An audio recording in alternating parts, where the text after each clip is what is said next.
आत्मिक यात्रा कार्यक्रम में आपका स्वागत है। आइए हम पास्टर प्रेमाशीष सतमन द्वारा लिखित आज के भक्ति लेख पर चर्चा करें।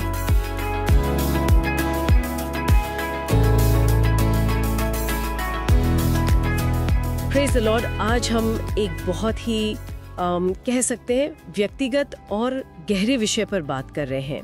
हमारे दिल और हमारे लफ्जों के बीच का जो रिश्ता है उस पर। ये ऐसा विषय है जो हम सब की जिंदगी से जुड़ा है, रोजमर्रा की बात है। हमारे सामने है पास्टर प्रेमाशीष सतमन का एक लेख जिसका शीर्षक है हृदय से निकले वचन।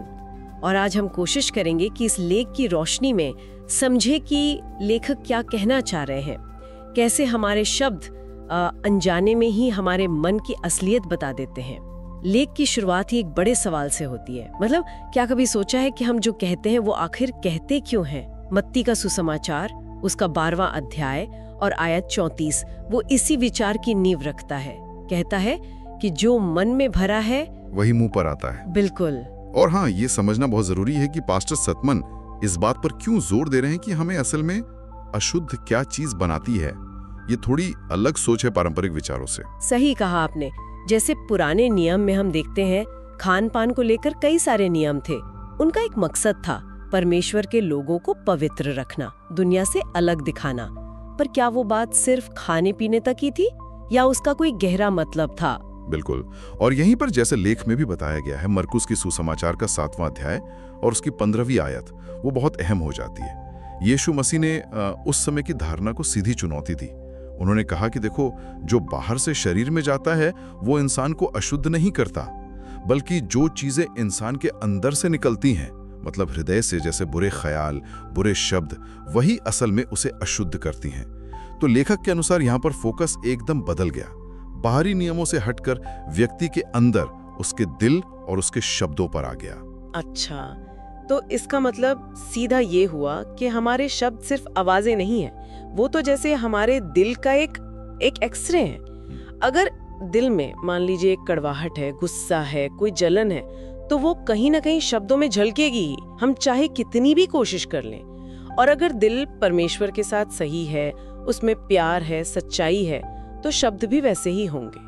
ये तो एक तरह की रोज की दिल की जांच हो गई है ना। बिल्कुल बिल्कुल। और पास्टर सतमन इस पर भी जोर देते हैं कि नए नियम में शब्दों की ताकत को कितनी अहमियत दी गई है। आप याकूब का पत्र देखें, वहां जीभ को एक छोटी सी चिंगारी कहा गया है जो पूरे जंगल में आग लगा सकती है। कितनी बड़ी बात है।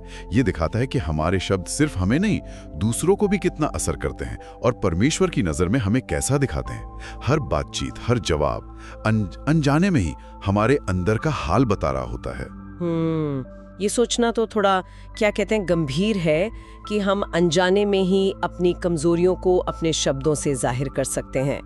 तो अगर किसी को ये एहसास होता है कि शायद मेरे शब्द या मेरे काम मेरे दिल की सही हालत नहीं दिखा रहे, तो क्या लेख में कोई रास्ता भी बताया गया है? हाँ बिल्कुल।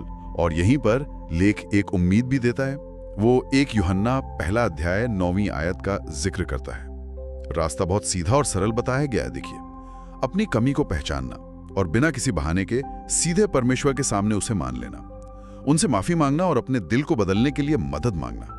लेखक इसे एक नई शुरुआत का मौका बताते हैं और यह हर किसी के लिए है, चाहे कोई कितना भी क्यों ना भटक गया हो।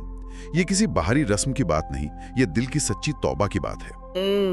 तो कुल मिलाकर आज हमने पास्टर सतमन के लेख से ये समझा कि हमारे शब्द असल में हमारे हृदय का आईना है। वो दिखाते हैं कि अंदर क्या चल रहा है। ये एक तरह का निमंत्रण है हम सबके लिए कि हम दिन भर में जो बोलते हैं उस पर थोड़ा ध्यान दें।